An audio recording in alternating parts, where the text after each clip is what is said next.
UX or UI? Hi, I'm Amit and I make videos every day, and in just 90 seconds I give you amazing information, and so the full video is worth watching. People often ask if we should focus on the UX or the UI.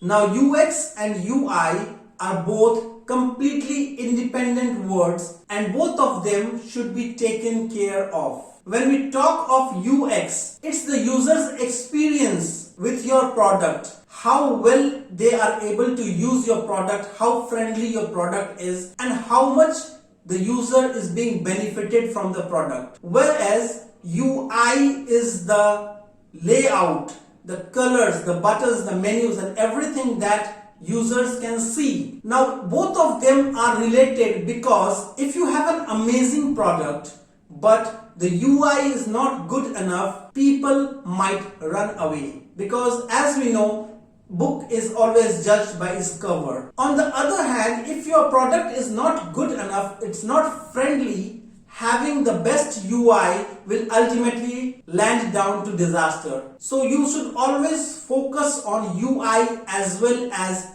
UX, which gives your users an ultimate experience. If this information was helpful to you, please like and subscribe, and that's my 90 seconds.